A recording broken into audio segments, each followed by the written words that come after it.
નમસ્કાર મિત્રો, આજે અનન્યાનો 5મો મણકો. આજે 5 ઓક્ટોબર 2020. આપણે કંઈક નોખી વાત કરવાની છે અને નોખા વ્યક્તિત્વની વાત કરવાની છે, જે અનેક વખતે અનેક ક્ષેત્રોની અંદર જે ફર્સ્ટ સાબિત થયા હોય એવી વ્યક્તિની વાત કરવાની છે. એવી મહિલા કે જેના વિક્રમો હોય અને વિક્રમ જેનો પુત્ર પણ હોય, એ પણ સુપરસ્ટાર હોય, એવી વ્યક્તિની વાત કરવાની છે. અને એ વ્યક્તિ એટલે લૈલા શેઠ. લૈલા શેઠ કો, લીલા શેઠ કો. જન્મ્યા તો લખનૌમાં, પિતા બહુ જ બાળપણમાં જ ગુજરી ગયા. મહેનત મજૂરી કરીને એ ભણ્યા. સામાજિક રીતે એમનો લગ્ન નક્કી થયું પ્રેમ શેઠ સાથે, કારણ કે ત્યાંના ઉચ્ચારો જરા જુદા છે. લૈલા, પ્રેમો, આવા બધા ઉચ્ચારો છે, પણ આપણે પ્રેમ કહીએ. પ્રેમ શેઠ સાથે બાટા કંપનીમાં એ કામ કરે અને બાટા કંપનીના કામે એમનું પોસ્ટિંગ થયું લંડનમાં. પરણ્યા પછી લંડનમાં જ્યારે જાય અને એક બાળક પણ જન્મ્યું હોય એમનું, અને એના પછી કરવું શું? ભણવાની ઈચ્છા તો જાગી, પણ એવું તો ભણતર કરી ન શકાય, કારણ કે પારિવારિક જવાબદારી ખરી, એટલે નિયમિત ક્લાસીસમાં એ જઈ ન શકે. એમને એમ થયું કે આપણે છે ને કાયદાનો અભ્યાસ કરીએ. અને આ લૈલા શેઠ એ કાયદાના અભ્યાસમાં પણ અવ્વલ નંબરે આવ્યા. ત્યારે બધા છાપાઓની અંદર એમ કે એમના પુત્ર સાથે એમની તસવીર છપાઈ, કેમ કે મધર બીકમ્સ ધ ટોપર. આ લીલા શેઠ, લૈલા શેઠ જે આપણે ઉચ્ચાર કરીએ એ, પણ એ એવી વ્યક્તિ કે જે ભારતમાં ન્યાયની દ્રષ્ટિએ પોતાનું નામ રોશન કર્યું, ન્યાયાલયોમાં નામ રોશન કર્યું, વિક્રમો સ્થાપ્યા. અને એમનો પુત્ર, નાનો પુત્ર, આમ તો 3 સંતાનો, એક શાંતનુ જે મોટો પુત્ર, આરાધના એ નાની દીકરી, અને વિક્રમ એ બીજો પુત્ર. વિક્રમ શેઠ એટલે દુનિયાભરમાં નામ, ભારતીય લેખક તરીકેનું નામ, અ સુટેબલ બોય, તમને યાદ હશે એની કૃતિ. અને લાખો પાઉન્ડના જેને ઇનામ મળ્યા એવા. પણ માં પણ કાંઈ ગાંજી જાય એવી નહીં. માને પણ નિવૃત્તિ પછી જે લખવાનું સૂઝ્યું અને જે 3 પુસ્તકો લખ્યા એ તો બેસ્ટ સેલર થયા. એવી માં, એવી દાદીમાં 86 વર્ષની સાર્થક જિંદગી જીવીને આ દુનિયાને બાય બાય ટાટા કરી ગયા. એવા લૈલા શેઠ, જસ્ટિસ લૈલા શેઠની આપણે વાત કરવી છે. એ જસ્ટિસ લૈલા શેઠ એટલે, જો દિલ્હી હાઈકોર્ટમાં સૌથી પહેલા જે જજ તરીકે નિયુક્ત થયા, ભારતની કોઈ પણ હાઈકોર્ટમાં સૌથી પહેલા ચીફ જસ્ટિસ તરીકે એ નિયુક્ત થયા, હિમાચલની હાઈકોર્ટમાં. અને એમના આ બધા વિક્રમોની સાથે સાથે મેં કહ્યું એમ કે એ જ્યારે નિવૃત્ત થયા ત્યારે એમણે જે પુસ્તકો લખ્યા એ પણ બેસ્ટ સેલર હતા. ડિસિપ્લિનની બાબતમાં, પંક્ચ્યુઆલિટીની બાબતમાં જસ્ટિસ શેઠ જ્યારે કંઈ પણ કામ કરવાનું હોય ત્યારે સમયના એટલા પાબંદ કે બીજા કોઈને એ સમયની પાબંદી તોડવા ન દે. પંક્ચ્યુઆલિટીના એ ગજબના આગ્રહી. અને આજે તો તમને ખ્યાલ હશે, ગુજરાત હાઈકોર્ટમાં હમણાં જે 3 નવા જજીસ નિયુક્ત થયા, એમાં જસ્ટિસ વૈભવી દેવાંગ નાણાવટી, એમના પણ એ એમના સહિત બીજા પણ ઘણા બધા મહિલા જજીસ આપણે ત્યાં હાઈકોર્ટમાં, ગુજરાત હાઈકોર્ટમાં છે. પણ સામાન્ય રીતે જોઈએ તો દેશની અદાલતોમાં પુરુષોની તુલનામાં મહિલા જજીસ ખૂબ ઓછી છે.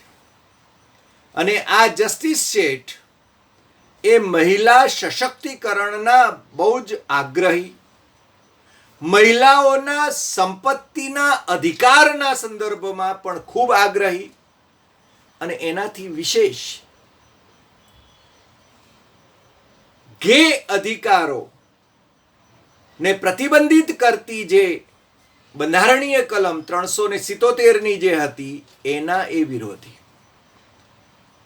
એ પ્રોગ્રેસિવ આમ તો જજ કહેવાય, અને એમણે ઘણું બધું કામ કર્યું છે, એની પણ આપણે વાત કરીએ છીએ. પણ જુઓ, સુપ્રીમ કોર્ટમાં આજે 34 જજીસ, એમાં માત્ર છે ને 2 જજીસ એ મહિલા જજીસ છે. હાઈકોર્ટોમાં, દેશની હાઈકોર્ટોમાં 78 જેટલી મહિલા જજીસ છે. અને જસ્ટિસ ભાનુમતી, જે આમ તો 13 વર્ષથી એ સુપ્રીમ કોર્ટમાં રહ્યા, પણ જસ્ટિસ ભાનુમતી એ સૌથી પહેલા, સૌથી સિનિયર જે 5 જજીસનું કોલેજિયમ થાય, જે નવા જજીસ સુપ્રીમ કોર્ટના અને હાઈકોર્ટના જજીસ, એમની વરણી માટે એ ભલામણ કરે, એમની પસંદગી કરે, એ કોલેજિયમમાં એ પહેલીવાર કોઈ મહિલાનો સમાવેશ થયો. આપણે ત્યાં સુપ્રીમ કોર્ટમાં સૌથી પહેલી જે મહિલા નિયુક્ત થઈ, અને સંયોગ જુઓ, એ પણ પાછા મુસ્લિમ મહિલા હતા. આપણે ત્યાં હિન્દુ અને મુસ્લિમોને સમાન અધિકારો જે આપવામાં આવે છે એનું અહીં પણ એક પ્રતિબિંબ પડે છે. પણ આપણે બહુ જ ઓછી મહિલાઓને જજ તરીકે નિયુક્ત કરીએ છીએ. અને એ 1989માં, એટલે આપણને આઝાદી મળી 1947માં, કણિયા સાહેબ એ વખતે ચીફ જસ્ટિસ હતા આપણા, અને એના પછી 39 વર્ષે જસ્ટિસ એમ ફાતિમા બીવી એ છે ને સુપ્રીમ કોર્ટમાં જજ બને છે. અને એના પછીના 6 વર્ષ પછી જસ્ટિસ સુજાતા મનોહર, અમારા મહારાષ્ટ્રના, એ 1994માં એ સુપ્રીમ કોર્ટમાં નિયુક્ત થાય છે. સુપ્રીમ કોર્ટમાં લગભગ 8 મહિલાઓ એ જજીસ બની છે. એટલે મેં કહ્યું ને કે જે મહિલાઓને આપણે સમાન અધિકાર આપવો જોઈએ, એ મહિલાઓને આપણે છે ને કેટલી ઓછી સંખ્યામાં, જૂજ સંખ્યામાં આપણે છે ને એમની હાઈકોર્ટ કે સુપ્રીમ કોર્ટમાં નિયુક્તિ કરીએ છીએ, એ પણ આપણે જોવું જોઈએ. સુપ્રીમ કોર્ટમાં જે 8 મહિલાઓ અત્યાર સુધી જે નિયુક્ત થઈ છે, એમાં ફાતિમા બીવી, મેં કહ્યું એ કે કેરળ હાઈકોર્ટના એ જજ હતા, અને એમને ફર્સ્ટ ફિમેલ જજ of the supreme court of India. એમના પછી સુજાતા મનોહર આવ્યા, એ કેરળ હાઈકોર્ટમાં ચીફ જસ્ટિસ રહી ચૂક્યા છે. રૂમા પાલ એ 2000માં નિયુક્ત થયા, એ કલકત્તા હાઈકોર્ટમાં જજ રહી ચૂક્યા છે, અને એ નિવૃત્ત થઈ ગયા. એટલે એ બધા નિવૃત્ત થયા. જ્ઞાનસુધા મિશ્રા, તમને ખ્યાલ હશે કે જ્ઞાનસુધા મિશ્રા એ 2010માં અને 2014માં એ નિવૃત્ત થયા. એ chief justice of Jharkhand high court રહ્યા. અને જ્ઞાનસુધા મિશ્રા અને જસ્ટિસ માર્કંડે કાટઝુએ, તમને ખ્યાલ હશે કે આદિવાસીઓ આ દેશના મૂળ માલિક છે, એ પ્રકારનો 2011માં સુપ્રીમ કોર્ટનું જજમેન્ટ જે આપ્યું, એ જજમેન્ટ ખૂબ નિર્ણાયક છે. એ બાબત પણ છે ને આપણે, એટલે કે ક્રાંતિની રીતે પણ, પ્રોગ્રેસિવ હોવાની રીતે પણ મહિલા જજીસ ઘણું બધું કામ કરે છે. રંજના દેસાઈ એ બોમ્બે હાઈકોર્ટના જજ હતા. એ 2011માં સુપ્રીમ કોર્ટમાં નિયુક્ત થયા અને 2014માં નિવૃત્ત થયા. આર ભાનુમતી એ 2014, મેં આગળ 2014માં, એટલે કે લગભગ છેલ્લા 6 વર્ષથી એ ત્યાં સુપ્રીમ કોર્ટમાં જજ છે. અને એ chief justice of Jharkhand high court હતા. અને મને લાગે છે થોડીક ગડબડ છે આ તારીખોમાં, પણ એના પછી ઇન્દુ મલ્હોત્રા એ 2018માં નિયુક્ત થયા. ઇન્દિરા બેનર્જી એ 2018માં નિયુક્ત થયા. આવી 8 જ મહિલાઓ એ આપણે ત્યાં સુપ્રીમ કોર્ટમાં જજ તરીકે નિયુક્ત થઈ શકી છે. આપણે જે વાત કરવી છે એ લીલા શેઠની, જસ્ટિસ લીલા શેઠ. મેં કહ્યું એમ કે એમના પતિ લંડનમાં જ્યારે નિયુક્ત થયા બાટા કંપનીમાં, ત્યારે એ વખતે એમણે લંડન બારની પરીક્ષા આપી અને એમાં સૌથી પહેલા ક્રમે આવ્યા. બીજું કે કોઈ પણ ઉચ્ચ ન્યાયાલય એની પહેલા જજ તરીકે, ફર્સ્ટ હાઈકોર્ટ જજ તરીકે પણ એમનો વિક્રમ છે. અને એ 86મે વર્ષે એમનું નિધન થયું. અને એમણે ઘણા બધા મહત્ત્વના કેસીસ અને ઘણા બધા મહત્ત્વના જે ઇન્ક્વાયરી કમિશન નિમાયા હોય, અથવા તો ધારો કે જસ્ટિસ વર્મા કમિટી જે નિમાઈ 2012માં જે બહુ જ ભયાનક ગેંગરેપ થયેલો ડિસેમ્બર 16ના રોજ, એમાં એ ખૂબ મહત્ત્વની ભૂમિકા એમની એક સભ્ય તરીકેની એમાં રહી હતી. અને મહિલાઓની સુરક્ષાની બાબતમાં ખૂબ જાગૃત રહ્યા જસ્ટિસ શેઠ. બહુ જ કડક ગણાતા હતા. પણ જો ઘણી વખતે જજ તરીકે કડક હોય અને પછી એ જ્યારે નિવૃત્ત થાય ત્યારે એ પોતે કેટલા સરળતાથી ઝૂંપડપટ્ટીના બાળકોને ભણાવવા માટે પણ આ દાદીમાં જતા હોય, ત્યારે છે ને ઘણા બધાને આશ્ચર્ય થાય. એ ઘણી વખતે ટીવી ચેનલો ઉપર બહુ વાત કરવા માટે નહોતા આવતા. અને જજીસ નોર્મલી છે ને થોડા અલૂફ રહેતા હોય છે, અને એમણે અલૂફ રહેવું પણ જોઈએ. વચ્ચે જ્યારે કેટલાક જજીસ પોલિટિકલ લીડરશિપની વાહવાહી કરે છે, ત્યારે એ ટીકાને પાત્ર બને છે. કારણ કે એમણે આ પક્ષ કે પેલા પક્ષના રાજનેતાઓના સંદર્ભમાં કોઈ ટિપ્પણો જાહેરમાં કે પોતાના ભાષણોમાં કે ચુકાદા આપતા હોય ત્યારે ન કરવી જોઈએ. એ સંયમ જાળવવો જોઈએ. એમની એ મર્યાદાનું એમણે પાલન કરવું જોઈએ. એ મર્યાદાનું પાલન જસ્ટિસ શેઠે હંમેશા કર્યું. અને એમને જ્યારે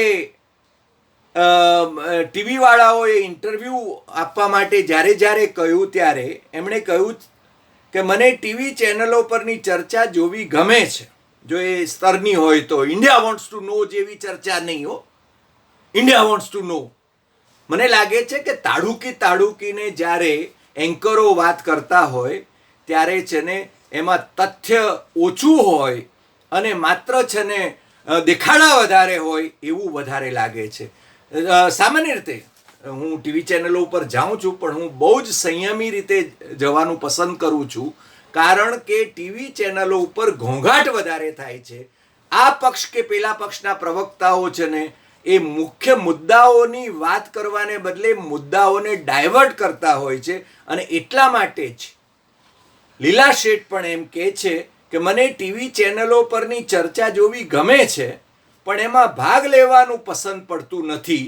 કારણ ટીવીના એન્કર જેમ પ્રત્યેક પ્રશ્નનો હા કે નામાં જવાબ માગે, એટલી સરળ બાબત સામાન્ય રીતે હોતી નથી. વિગતે વાત કરવાની તક ટીવી પર મળતી નથી હોતી. તેમને સમયનો અભાવ હોય છે. એ આ જ્યારે વાત કરે છે ત્યારે એ કહે છે કે આપણો દેશ યુવાનોનો છે અને એના માટે ઘણી સજ્જતા જરૂરી છે. જુઓ, એક નિવૃત્ત જજ, 86 વર્ષની ઉંમરે અંતિમ શ્વાસ લેનાર જજ, એ આપણને છે ને કેવી શીખ આપે છે. મને લાગે છે કે એમની આ વાતમાંથી આપણે ઘણું બધું શીખવા જેવું છે. કે બૂમ બરાડા પાડીને કે માત્ર ઘોંઘાટ કરીને તમે છે ને હૈસો કરીને પેલા એક પક્ષના પ્રવક્તાને બીજા પક્ષના કેવી કેવી ગંદી ભાષા બોલાય છે. એન્કરોની ભાષા પણ મને લાગે છે કે એ કોઈક સરખી હોવી જોઈએ, લોકતંત્રને અનુરૂપ હોવી જોઈએ. અને મને હંમેશા એમ થાય છે કે વિપક્ષનો અવાજ જો સારો સાંભળવામાં ન આવે ને એનો આદર કરવામાં ન આવે તો આ લોકશાહીનો કોઈ અર્થ નથી. મને બે બાબતો હંમેશા આપની સાથે શેર કરવાનું મન થાય. યશવંતસિંહના આપણા વાજપેયી સરકારમાં મંત્રી હતા અને એ હંમેશા એમણે અટલજીની એ વાત કરી છે. આમ તો આઈએએસ હતા અને પછી રાજકારણમાં આવ્યા. એ યશવંતસિંહના કે અટલજી હંમેશા એમ કે વિપક્ષ ને વિશ્વાસમાં લીધા વિના આપણે બહુમતીના જોરે કોઈ બાબત કરીએ તો એ યોગ્ય નથી. કારણ કે દેશના હિતમાં સત્તા પક્ષ અને વિપક્ષ એની સહિયારી ભૂમિકા છે. અને બીજી વાત જે હું હંમેશા કહેવાનું પસંદ કરું છું એ જ્યારે દેવેન્દ્ર ફડણવીસ મહારાષ્ટ્રના મુખ્યમંત્રી હતા ત્યારે વિધાન પરિષદમાં એક માત્ર અપક્ષ સભ્યે કોઈ સવાલ પૂછ્યો હોય તો એ સવાલનો એટલી જ સજ્જતાથી, એટલી જ ગરિમાથી દેવેન્દ્ર ફડણવીસ જવાબ આપતા હતા, જેથી એ પોતાના પક્ષના કોઈએ સવાલ કર્યો હોય કે વિપક્ષના કોઈએ સવાલ કર્યો હોય એટલી જ સજ્જતાથી, સૌજન્યશીલતાથી. મને લાગે છે પાર્લામેન્ટરી ડેમોક્રેસીની આ તો મજા છે. અને આપણને આવા જજીસ એ હંમેશા આ બાબત સમજાવવાની કોશિશ કરતા રહે છે. એ છેલ્લે નોઈડામાં રહેતા હતા અને નોઈડામાં જ એમણે છેલ્લા શ્વાસ લીધા. એમના બગીચામાં તુલસી અને અશોક વૃક્ષ હતું. એ હંમેશા એમના ગ્રેન્ડ ચિલ્ડ્રન એમની સાથે પણ ખૂબ હળીમળીને બધાને વાત કરે. મેં કહ્યું એમ કે એ તો ઝૂંપડપટ્ટીમાં જઈને પણ છોકરાઓને ભણાવવાના આગ્રહી હતા. જે હિમાચલ પ્રદેશના ડેર ડેવિલ ચીફ જસ્ટિસ રહ્યા હોય એ નિવૃત્તિ પછી એ જ્યારે આવા બાળકોને આપણે જે ફૂટપાથ પર ઘણી વખતે જે શાળાઓ ચાલે છે એવી શાળાઓમાં પણ એ ભણાવવા માટે જાય તો એ મારી દ્રષ્ટિએ કેટલી મોટી વાત કહેવાય એ આપણે સમજી શકીએ છીએ. અને એમના જીવનમાંથી કેટલીક બાબતોની શીખ પણ આપણને મળે છે. જસ્ટિસ શેઠ હજુ તો પટણા હાઈકોર્ટમાં અને કલકત્તા હાઈકોર્ટમાં પ્રેક્ટિસ કરતા હતા, પણ પટણામાં એમણે ઘણી લાંબી પ્રેક્ટિસ કરી. અને સચિન ચૌધરી બહુ જાણીતા વકીલ હતા અને એમના જુનિયર તરીકે જોડાયા. પણ એ વખતે એનો પ્રસંગ એમણે છે ને એક વખત ટીવી ઉપર બહુ સરસ વાત કરી, ટીવી ડિબેટમાં એમણે વાત કરેલી આ કે એ મને કે તું અહીંયા કેમ આવી છો? ગો એન્ડ ગેટ મેરીડ, પરણી જા. એણે કહ્યું કે હું તો પરણેલી છું. તો કે છે પાછા સચિન ચૌધરી, એડવોકેટ સચિન ચૌધરી કહે છે it is important to have children. એટલે પરણી હોય તો છોકરા પેદા કર એમ કે. તો કહે છે કે મારે છોકરા પણ છે. તો એ કહે છે look, it is unfair on the child not to have siblings, you should have two. સમજ્યા?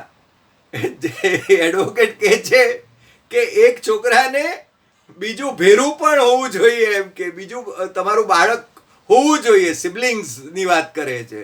તો કહે છે કે મારે 3 છોકરાઓ છે.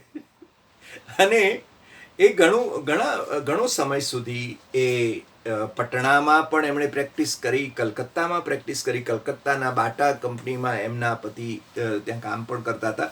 પછી દિલ્હી આવીને પ્રેક્ટિસ કરી અને દિલ્હીની હાઈકોર્ટમાં એ 1972થી પ્રેક્ટિસ કરતા હતા. અને original civil petitions, criminal petitions, criminal matters અને કંપની પિટિશન્સ, રિવિઝન્સ ને અપીલ એ એમના રસના વિષયો હતા. એ પશ્ચિમ બંગાળની સરકારની પેનલ ઉપર સુપ્રીમ કોર્ટમાં પણ રહ્યા. એટલે એવા આ લીલા શેઠ એમની જ્યારે આપણે વાત કરીએ છીએ, લીલા શેઠ કહીએ, લૈલા શેઠ કરીએ, હું એમના ઉચ્ચાર વિશે છે ને જરા ગોથા ખાઉં છું એમ કહું તો ચાલે. ગોથા એટલા માટે ખાઉં છું કારણ ઘણી વખતે આપણે છે ને એ સાચા ઉચ્ચારો નથી કરી શકતા. પણ હું ક્યારેક એમને લૈલા શેઠ કહું છું, પણ એમના વિશે લીલા શેઠ પણ એ શબ્દ પ્રયોગ થાય છે. એવા લીલા શેઠ એમણે 3 પુસ્તકો લખ્યા. જુઓ, એમનો દીકરો તો બેસ્ટ સેલર છે, વિક્રમ શેઠ, અને એને તો ઘણા બધા પ્રાઇઝીસ મળ્યા છે. લંડનવાસી દીકરાને એટલા બધા પ્રાઇઝીસ મળ્યા છે કે કંઈ ના પૂછો વાત, અને લાખો પાઉન્ડના પ્રાઇઝીસની વાત છે. પણ માતુશ્રીએ પણ જે લખ્યા છે ઓન બેલેન્સ, એ એમની આત્મકથા 2003માં આવી.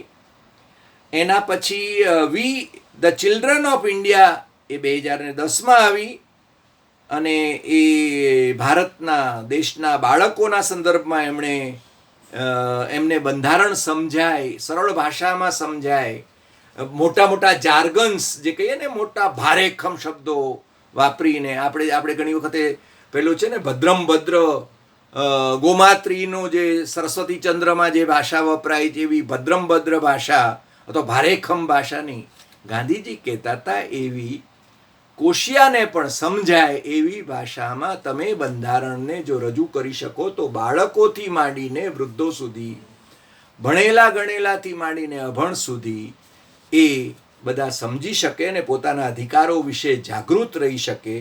એને માટે એમણે એ કામ કર્યું.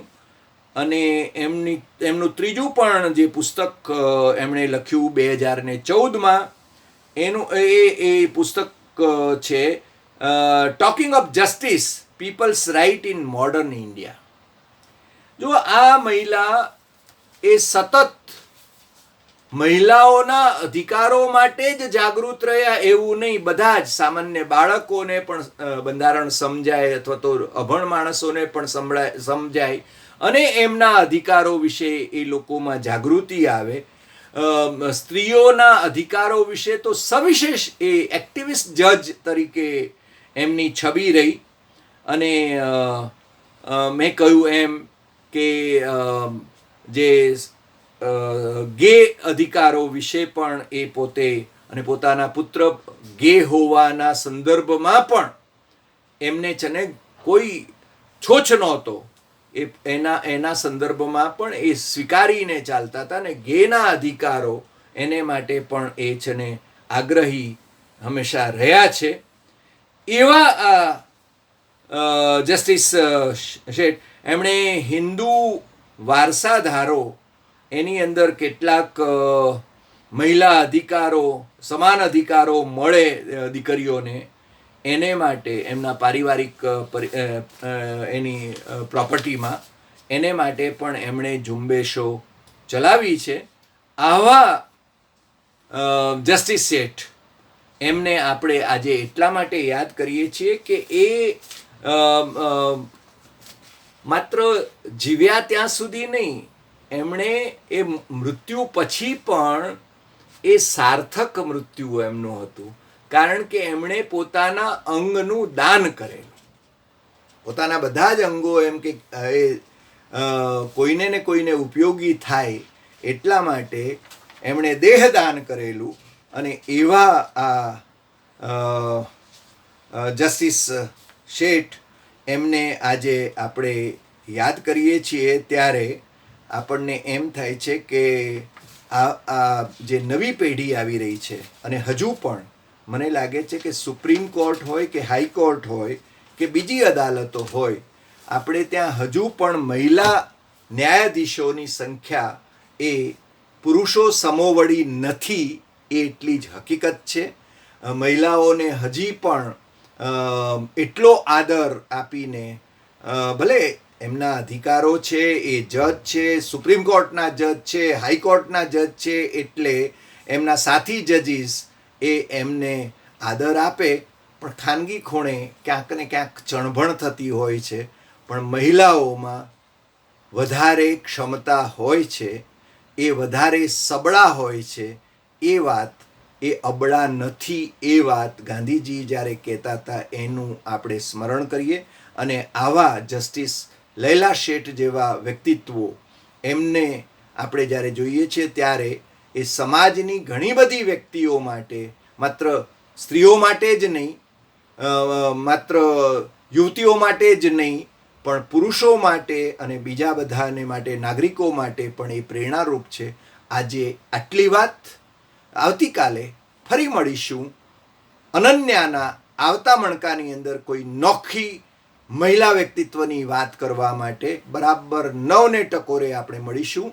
ત્યાં સુધી તમે જો અમારી ચેનલ ડૉક્ટર હરિ દેસાઈ જો સબસ્ક્રાઈબ ન કરી હોય તો તત્કાળ સબસ્ક્રાઈબ કરજો અને બાજુનું બેલનું બટન દબાવવાનું ચૂકતા નહીં.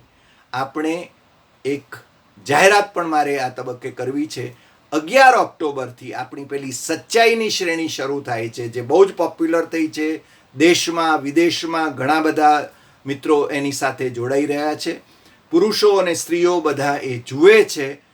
ખાસ કરીને યુવા વર્ગ આપણી સચ્ચાઈની શ્રેણી એટલા માટે જુએ છે કે આજકાલ જે વોટ્સઅપ યુનિવર્સિટીમાં જે પીરસવામાં આવે છે, જે જુઠ્ઠાણાઓ ચલાવવામાં આવે છે, એમાં તથ્ય શું છે, સત્ય શું છે, એ વાત આપણે કોઈના પ્રત્યે અહોભાવ કે હીનભાવ વિના દસ્તાવેજી પુરાવાઓ સાથે આપણે રજૂ કરીએ છીએ. અને 11 ઓક્ટોબર 2020થી રોજ રાતે આપણે શરૂ કરીએ છીએ ડૉક્ટર હેડગેવારના સંદર્ભમાં સચ્ચાઈ ડૉક્ટર હેડગેવારની. તમને ખ્યાલ છે ને ડૉક્ટર હેડગેવાર કોણ? રાષ્ટ્રીય સ્વયંસેવક સંઘના સંસ્થાપક સરસંઘ ચાલક અને રાષ્ટ્રીય સ્વયંસેવક સંઘ એ દેશમાં સૌથી મોટા NGO તરીકે એનું પ્રભાવી કામ તરીકે પણ આપણે ગણવું જોઈએ. અને અત્યારે ભારતીય જનતા પાર્ટી જે છે અને અગાઉ જે જનસંઘ પક્ષ હતો એ એનું સંતાન કહી શકાય, રાજકીય સંતાન કહી શકાય. એના સંસ્થાપક, રાષ્ટ્રીય સ્વયંસેવક સંઘના સંસ્થાપક અને એ વખતના 1925માં જ્યારે રાષ્ટ્રીય સ્વયંસેવક સંઘની સ્થાપના થઈ ત્યારે એ કોંગ્રેસના નેતા હતા. 1937ના ડિસેમ્બર સુધી એ કોંગ્રેસી નેતા હતા અને ક્યારેક ગાંધીજીના આદેશોનું નિષ્ઠાપૂર્વક પાલન જેલમાં પણ કરતા હતા. એવા ડૉક્ટર હેડગેવારની આપણે વાત કરીશું, એમના નોખા વ્યક્તિત્વની વાત કરીશું. 11 ઓક્ટોબર 2020 રોજ રાતે 9 વાગે આપ અમારી સાથે જોડાયેલા રહેજો. નમસ્કાર.